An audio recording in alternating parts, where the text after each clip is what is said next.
Gente, eu vou passar, claro que esse é um ponto que eu destaco na saída, que o Irã está do lado da Rússia, traduzindo em miúdos. O Irã está do lado da Rússia, não vê a Ucrânia como vítima, vê a Rússia como um país que foi constrangido a tomar uma ação militar em 24 de fevereiro.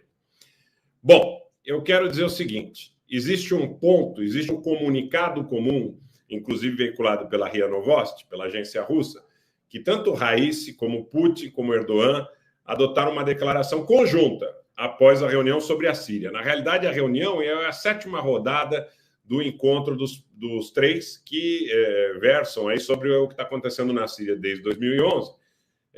A turma aí do formato Astana, né, que enfatiza, que reitera, primeiro eles reiteram as principais coisas, vamos às principais coisas. Eles enfatizam a relevância do formato Astana para a resolução da crise síria, acordaram em reunir-se na próxima vez na Rússia, convite do presidente Putin. Essa reunião deve ser realizada, uma reunião que ele chama no formato de alto nível, até o final deste ano. Então, outra reunião entre Rússia, Irã e Turquia ocorrerá no final deste ano na Rússia. E a Rússia, o Irã e a Turquia. Gente, olha, um ponto extraordinariamente importante. Vocês que nos acompanham sabem que nós temos dado cobertura em tempo real aos ataques israelenses à Síria. E hoje a Rússia, o Irã e a Turquia condenaram consensualmente os atuais ataques israelenses à Síria. E na nota, no comunicado, eles dizem o seguinte: Rússia, Irã e Turquia condenaram os ataques israelenses à Síria, incluindo alvos civis.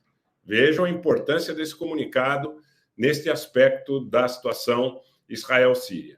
As partes confirmaram ainda que a crise síria só pode ser resolvida pelos próprios sírios e de forma pacífica.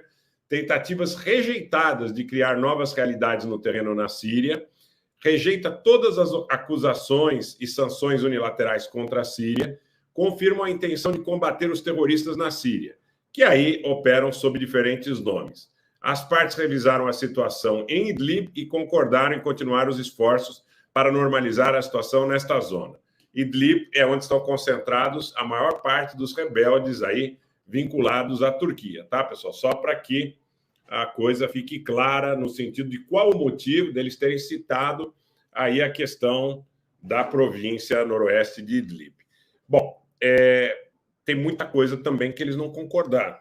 Uma das situações nas quais eles não concordam e que fica expressa é quem são esses grupos terroristas. Os iranianos dizem o seguinte, que esses grupos terroristas operam sob diversas nomenclaturas e que esta operação sob diversas nomenclaturas muito provavelmente englobe também os grupos ligados à Turquia. O que os iranianos querem dizer? Hoje os iranianos falaram muita coisa abertamente, né? Não só que a Ucrânia seria o agressor, mas eles dizem também que os terroristas que a Turquia diz querer combater também são grupos ligados à própria Turquia. Os iranianos fizeram uma outra declaração que os afasta também dos turcos, dizendo que eles garantirão, se oporão a qualquer tentativa da Turquia de cortar o território da República da Armênia e, com isso, de alguma forma, mudar esta questão da fronteira entre a Armênia e o Irã, que tem mais ou menos 45 quilômetros de extensão ali no norte do Irã, no nordeste do Irã, noroeste, desculpa, gente, noroeste do Irã e no sul da Armênia, naturalmente.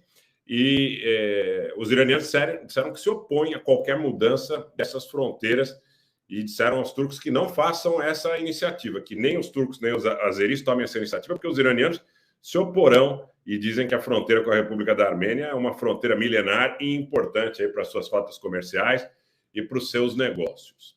Eles ainda têm um desencontro importante em relação à ação que a Turquia pretende empreender. Inclusive, nas próximas horas, nós precisamos observar isso com muita calma. Eles dizem que, no caso de uma incursão da Turquia no território sírio, que os sírios, os iranianos dizem isso de forma taxativa, que eles têm direito de se defender, tá? Que eles têm direito de se defender claramente de qualquer tipo de incursão que os turcos tentem contra o território sírio. Então, os iranianos se colocam. Os russos também se opuseram à tentativa da Turquia de ingressar no território sírio, mas de uma forma um pouco menos dura, talvez, né? Sobre essa questão que a Diana está colocando, né, da Armênia em relação aos russos, os russos não se manifestaram sobre essa questão da eventual ação turca ou azeri contra o território da Armênia, mas eles não creio que estejam ao lado dessa menção. Os iranianos foram expressos. Ayatollah Khamenei, no seu Twitter, ele tweetou e disse o seguinte: olha, nós nos oporemos a qualquer tentativa de alterar essa fronteira entre Irã e Armênia, ou seja, uma incursão dos turcos ou dos azeris contra a região de Siunik na Armênia. E isso, gente, está totalmente imbricado com a situação aí do acordo de energia assinado entre o Azerbaijão e a União Europeia. Aliás, hoje, autoridades, ministros do Azerbaijão estiveram com o Stoltenberg da OTAN também, falando sobre parcerias, sobre as parcerias estratégicas do Azerbaijão com a OTAN. O que está acontecendo em relação a isso? Nesse acordo, eles não falam só sobre o corredor de gás do sul, aquele que passa por Tbilisi, na Geórgia, vai para Ceyhan, na Turquia, e a partir daí em direção à Europa, como existe uma aposta desde o momento em que lobbies internacionais, que máfias transnacionais ajudaram o governo do Azerbaijão a promover violência em 2020 contra os armênios a partir de 27 de setembro. Eles apostam neste corredor que passa pelo território armênio do Azerbaijão em direção à Turquia, como uma outra linha de gás aí. Certamente é essa aposta, tá? Certamente é essa aposta, tá? Eu não creio que, Diana, eles entrem na União Europeia ou na OTAN, mas os entendimentos, a afinidade, a proximidade é enorme, tanto com a OTAN como com a União Europeia. Tudo que se fez a partir de 2020 certamente foi feito com a ciência desses